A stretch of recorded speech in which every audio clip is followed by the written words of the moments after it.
Ay, ay, caramba. What was that, my friends? Ay, ay, ay, caramba. My Lord. That has had to be one of the worst games I have ever seen in my Chicago Bear watching life. That was terrible. The Patriots are a 2-7 team. And we had a few friends out there thinking about Super Bowl, playoffs, going places. Generational quarterback we have.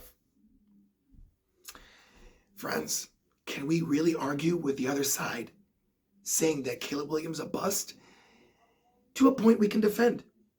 We can defend to a very limited point. Caleb Williams looked terrible, but the offensive line is destroying him. It's called regression, my friends. Regression. When you face a 2-7 team that is extremely vulnerable with a very bad offensive line themselves, and not even your solid defense can stop them, and your offense looks to that level bad, that's a whole nother level, my friends. To look as bad as this offense looked today, 9 sacks, my friends. Caleb Williams was sacked 9 times. This offensive line is the absolute worst in the league. I have never seen anything like it in my life. I have never seen anything like it in my life. Is this anger or passion? No. This is not, you come to a point in life after watching the Bears for 30 years and living through the double doink. Jay Cutler and his disappointments. Mitch Trubisky, the Justin Fields era, and the 90s. Ever since Mike Ditka left the Bears. This has been a brutal road being a Bears fan, my friends. It's very brutal. This team looked, I have never seen an NFL team get beat. I've never seen a shaky NFL team get beat by another bad team like that. I've seen when you have like the battle of the bads, you had the Patriots versus the Jets. You'll have, the Tennessee Titans versus the Jets. You'll have the Browns versus the Raiders. And you'll see these bad teams going at it, and it'll sometimes seem entertaining because you'll have one bad team and the other bad team. The team that's not as bad will start to look good, and it can build some confidence, and they look deceivingly good. The bad team may look better than they actually are. The clues were there, my friends. And if you've been paying attention to what I've been saying week after week after week, through wins or losses, this is not the year. My Super Bowl friends, my friends, come in. My playoff hopes, my generational quarterback friends. Not this year. Not this year, my friends. Not this year. Maybe next year. Which is something that us in Chicago often say. You ever notice that? With the Cubs and the Bears? Well, we always have next year. My friends, until the Chicago Bears sell, we will be living this merry-go-round till the end of time. Or until the family gets old enough to where they finally will sell one day. Or maybe not. We don't know what will happen in 10 years. It doesn't show any signs that they will sell. That's never a topic really brought up, that the Bears will sell, because they're a $1 billion business. Win or lose, they make money. Win or lose. If you have a cash cow and you're a multi-millionaire, what do you care? As an owner. If the owners cared about winning, if I was the owner, my hair would be on fire. If I was the owner, I'd be on fire. As you can see, I'm not on fire at all. Because when things happen bad over and over again in someone's life, At one point, you can only be mad at yourself or change your life, which I've done in my life. You repeat the same mistakes only so many times until you look insane. Because what's that old saying?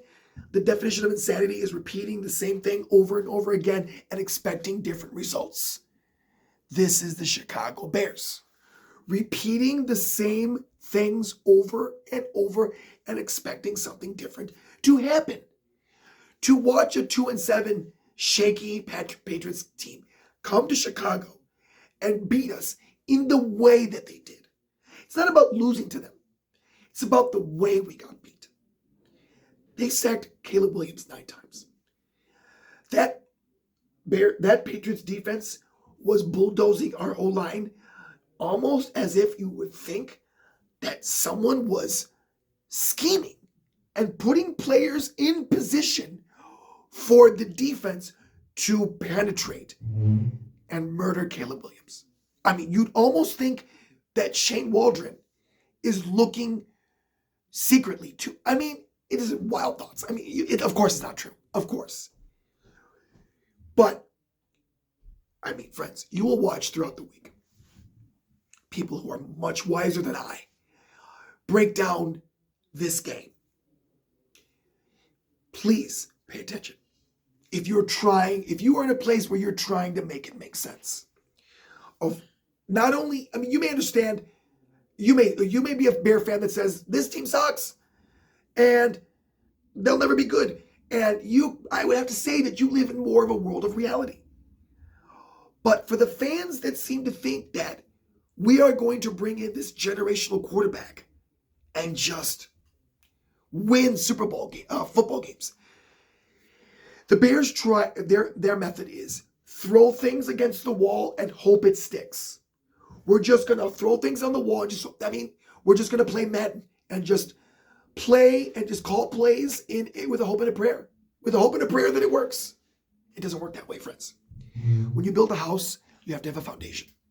You have to have a foundation. You have to build a basement, a strong foundation, and you go up. I have a very good friend of mine, a family member of mine, forgive me, who had their house collapse on a brand new built house because the people building the house did not secure the foundation. The foundation was not secure and the house collapsed, and it could have killed people who were working in the house that day.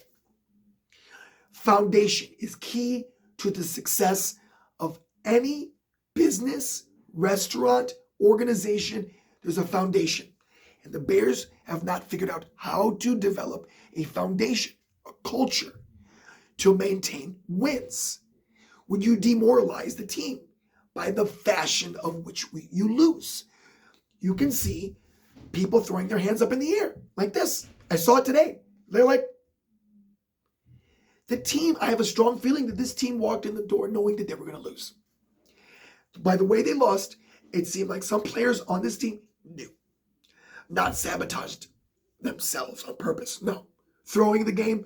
No. No team intentionally tanks like that, really, because if you're trying to get traded, you need stats. The only way you get paid is with stats. You got to get paid with stats. Coaches need to try to win. So if they get traded, someone will want them. This is not on purpose. This is just organizational sabotage. The organization at the top do not know what they're doing. Ryan Poles has failed.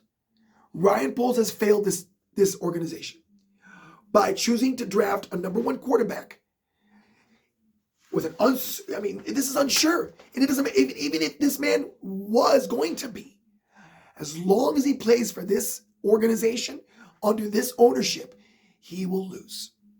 This is not pessimism. This is realistic views on seeing history repeat itself. This is the same exact thing that happened to Trubisky and Justin Fields and now this player. Not comparing the quarterbacks, friends. Not comparing skills of quarterbacks. It is the system which these players are getting placed in. You need to have, you need to have a scheme. When the scheme works, the quarterback is playing well.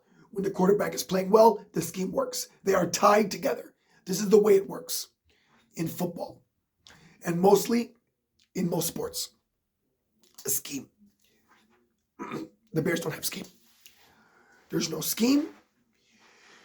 There is no cohesiveness. There is a lack of God knows what. There is a lack of something seriously wrong with this team by the fashion which they lost. They scored 3 points, my friends. One kick.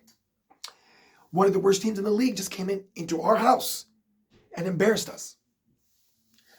I mean, the Patriots tied second in franchise history for the most sacks they've ever completed.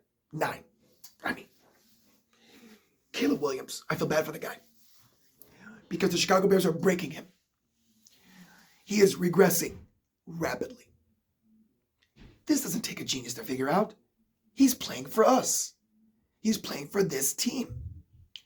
And that's what happens here. If you've been paying attention and step back, get your emotions out of it, and look at the Chicago Bears as a character study.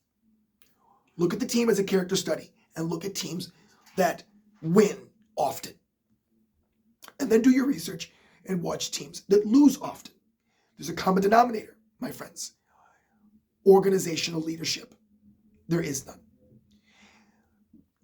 Drafting Caleb Williams over first priority is beefing up that O-line.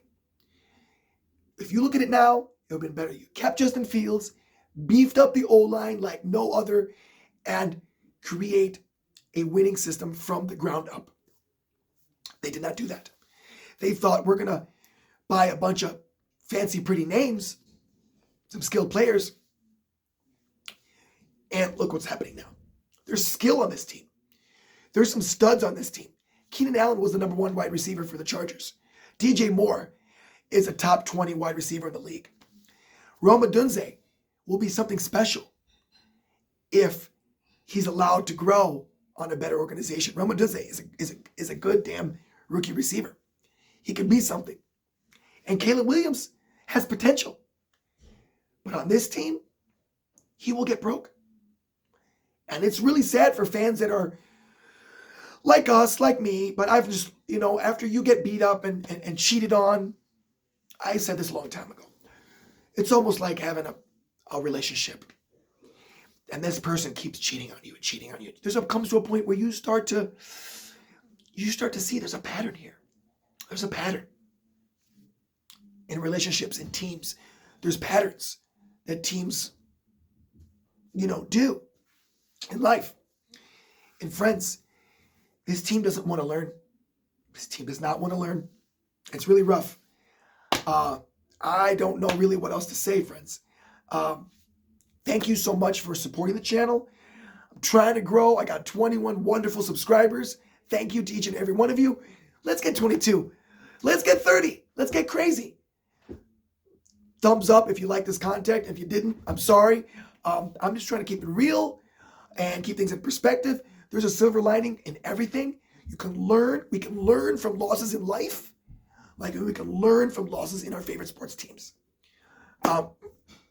The silver lining is this game is over already. You can have a wonderful lunch with your family, by yourself, a wonderful dinner tonight, and you don't necessarily have to go to bed. If this was a night game, we wouldn't have to cry ourselves to sleep in the night. We can go to bed happy. We can have time to start our day tomorrow fresh and ready to go. Because I think I'll be able to research this a little bit tonight and tomorrow, and maybe drop a video tomorrow on Losers Monday. We hate Losers Monday. But we're having a channel here. We're having fun, and let's have fun. Let's try to have fun and not light our hairs on fire, okay? We can be happy. We can. It's up to us to be happy. And the Bears don't own us. We own them. Them winning or losing is just a football game. Friends, let's have a great day, and God bless you all. Hope you have a wonderful rest of your Sunday, and we'll catch you tomorrow. Bye-bye.